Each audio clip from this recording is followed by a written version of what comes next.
মৃত্যুপুরীতে পরিণত হয়েছে ভূমধ্যসাগর।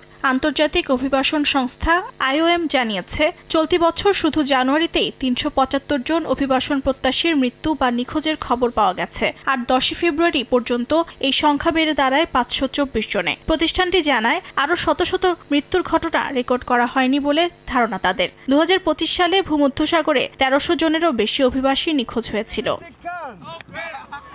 ভূমধ্যসাগর দিয়ে আসা অভিবাসন প্রত্যাশীদের প্রবেশ ঠেকাতে এবার ইতালির কট্টর ডানপন্থী জর্জিয়া মেলোনি সরকার কঠোর আইন প্রণয়ন করতে যাচ্ছে। জাতীয় নিরাপত্তার কথা উল্লেখ করে আইনে বলা হয়েছে, ভূমধ্যসাগরে উদ্ধারকারী জাহাজগুলোকে অবরোধ, দেশটির জলসীমায় প্রবেশ করতে না দেয়া এবং ৫০,০০০ ইউরো পর্যন্ত জরিমানার বিধান রাখা হয়েছে। সাগরপথে যে সকল অভিবাসী ইতালিতে প্রবেশ করবে তাদেরকে দ্রুত বহিষ্কার এবং তৃতীয় কোনো দেশে পাঠানোর বিধান রাখা হয়েছে। আইনটি সংসদে নিম্নকক্ষ এবং সিনেটে অনুমোদনের অপেক্ষায় রয়েছে।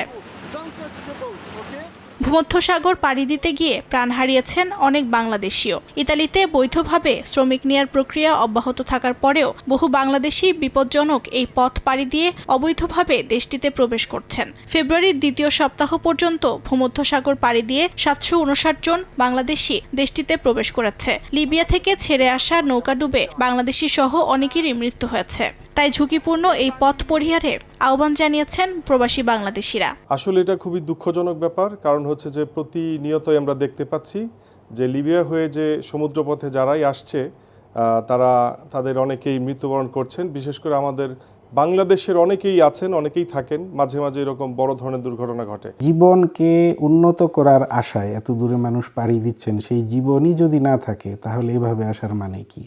আমি অনুরোধ করব, এমনিতেও ইতালির যে ইমিগ্রেশন যে সিচুয়েশন, এটা খুব একটা ভালো না এই মুহূর্তে। ফলে এই ধরনের ঝুঁকি নিয়ে ইতালিতে আসাটা, আমি বলবো এই পথ পরিহার করুন, বৈধভাবে ইতালিতে আসার চেষ্টা করুন। ২০২৬ থেকে ২০২৮ সাল পর্যন্ত আরও ৫ লাখ শ্রমিক নেবে ইতালি সরকার, যার কার্যক্রম চলমান রয়েছে। সময় সংবাদ, ইতালি।